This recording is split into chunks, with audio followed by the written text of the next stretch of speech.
It's no secret. This is no secret at all. It's not a surprise. I'm a big Karrion Kross fan. The Final Testament being disbanded, and unfortunately, Akam and Razor and Paul Ellering no longer with the WWE. Karrion Kross is left with Scarlett to kind of pick up those pieces and sort of reinvent himself a little bit as a singles superstar with Scarlett by his side. This is the Wrestling Old Head. You have entered the portal of pro wrestling. Let's talk about Karrion Kross. Let me talk to you about this. The WWE had some momentum with Karrion Kross coming from NXT. Vince McMahon at the helm decided to put him in a situation where he wanted to tweak his character. I don't know if it was like a thing to test his humbleness or his ability to be diverse or come up with something, but he decided to go with this gladiator like type of a gimmick, and you know the story. I mean, if you've ever watched an interview from Karrion Kross, he does a better job of explaining this and kind of giving us his mindset behind how he decided to navigate this situation, this unfortunate situation that he was given when he was giving a main roster call-up. He was then let go. Crushes it on the independent scene. Given his creative freedom, it doesn't surprise me. He goes out, he has these ideas, he gets his character, he's got the mannerisms, he's got the charisma, he knows what to say, and he knows how to work. So it wasn't long before when Paul Levesque was given the throne that he was called back up to the WWE almost instantly. And he was put back in a situation. And one of the first things that he did when he returned to the WWE on SmackDown is Scarlett sat a hourglass in the ring for the Bloodline. And I was like, yes, because we're here now. This is it. This is Karrion Kross' opportunity. Ever since I was a Killer Kross fan, I've wanted to see this. I wanted to see him get an opportunity to make a name for himself. Stuff happened. We got shortchanged on that. We started to pivot a little bit, and then we got into the Final Testament. They were doing a program with Bobby Lashley and the Street Profits, who were called the Pride. So we pivoted a little bit. That was a WrestleMania 6-man tag, which was awesome because it had Bully Ray as a special guest referee. It was in Philadelphia. Huge moment for Karrion Kross. I was super happy for him. And I remember when he was doing an interview, he talked about how for just a second he broke character and he looked at Scarlett, said he loved her because this was a huge moment. Touches me, man. That's awesome that he gets that opportunity to be at WrestleMania. It's a huge moment. How do we keep that momentum? Well, Bobby Lashley's on out of here. So at that time, Bobby Lashley's gone. Karrion Kross is then kind of working programs on Raw now. They move him over to Raw. He's kind of like in and out of some backstage segments. And one of the things that I noticed at that time was on X, Karrion Kross dropped one of the best, I think it was like 9 to 14 minute promos I've ever seen, where it was just him sitting down looking at the camera, and I was drawn in. And anybody that I show, I mean, I've seen Conan talk about it. I've seen Dave LaGreca talk about it. I've seen these people talk about it. Everybody that talks about it says the same damn thing. It draws you in. There is something special about Kross. They all say it. He sat there and he cut a promo in a chair, and he kept me interested. It like took me back to like the days of Jake Roberts, and it wasn't because Karrion Kross was just had a mustache at the time. I mean, it really did. It reminded you of like a Jake Roberts promo or a Roddy Piper promo. It's like when these guys cut promos back in the day, you were like hanging on every word, you know, like the Dusty Rhodes. There's a special set of guys that when they have the mic and when they can talk, they know their characters so well. They have such a way with words that it's like reading a great book. Like you can't put it down. You end up finishing the book in like hours. You know, this is like what Karrion Kross does with promos.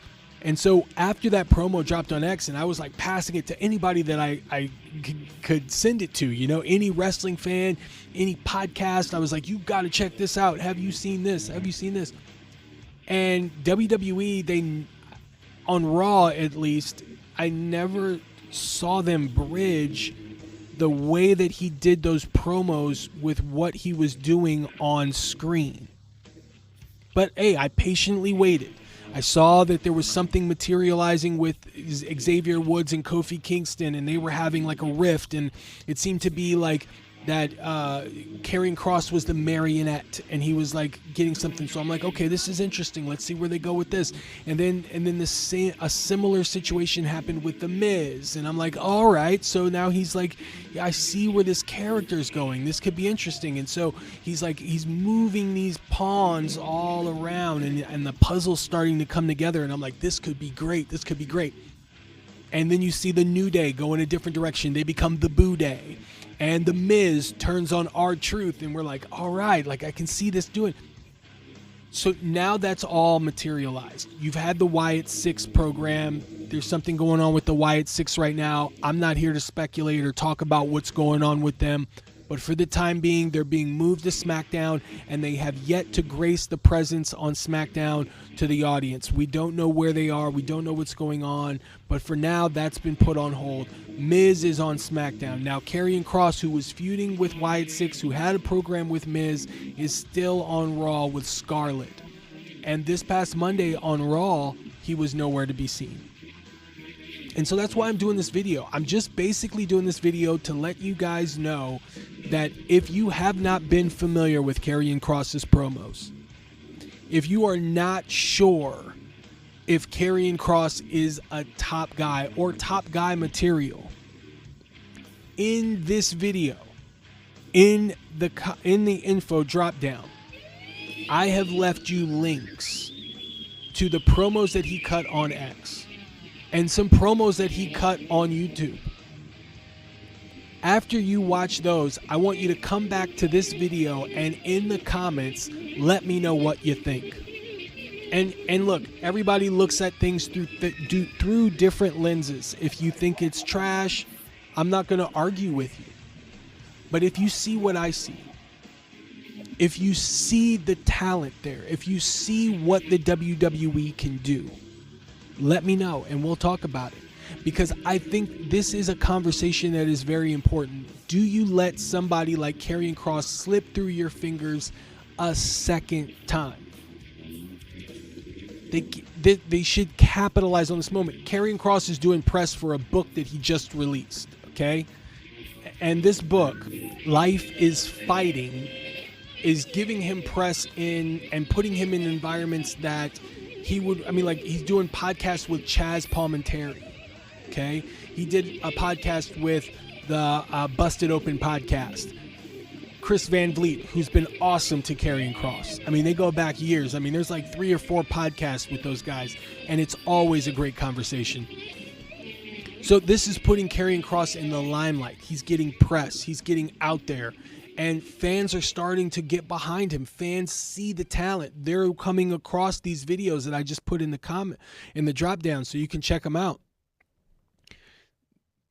This is an opportunity for them to now, because we saw what he could do with the New Day. We saw what he can do with Miz. This is a chance for him to get in the head, and now he's starting to get in the head of Sami Zayn.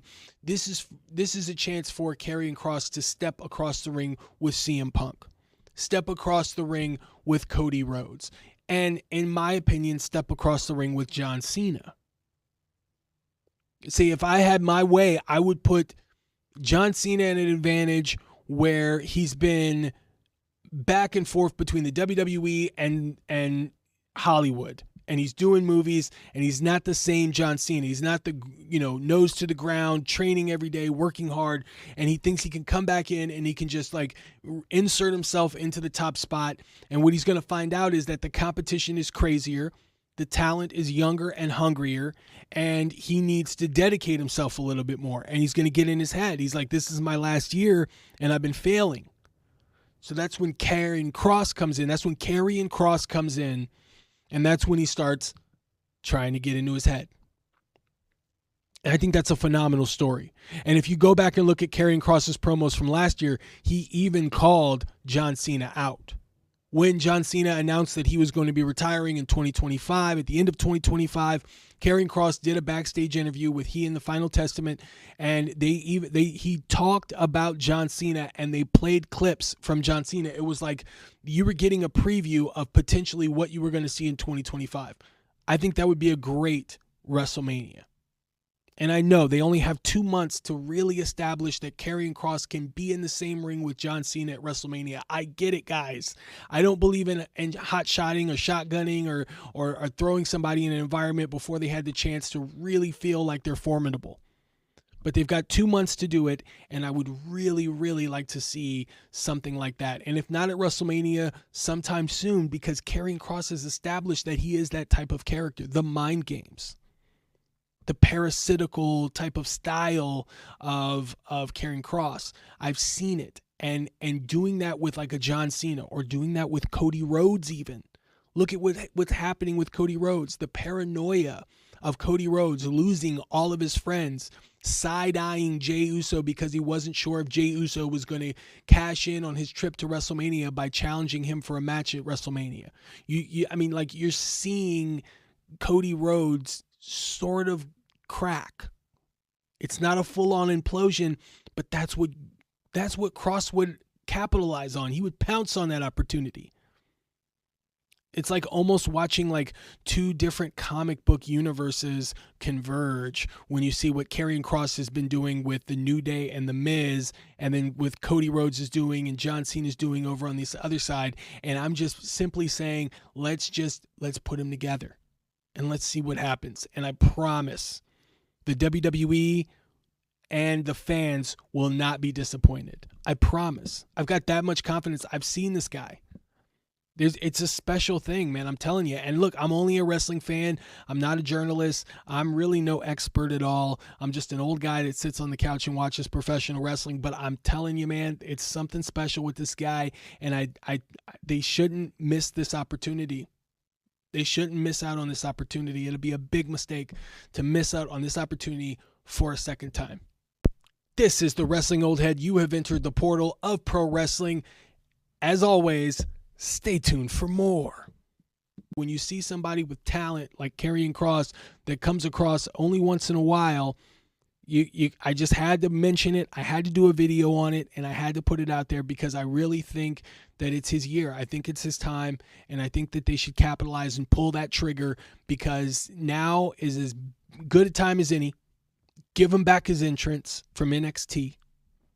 Give him that presentation and let him go full throttle into the mind games and the sinister style that he exhibits on X and on YouTube that you're going to see down below in the comments, and let him go full throttle with that in 2025. And I'm telling you, it's going to be money. But what do you guys think? You guys let me know in the comments what you think of Karrion Kross. Have you seen the videos on X and on YouTube? If you haven't, in the drop down below this video, I've sent a bunch of links to all of those promos.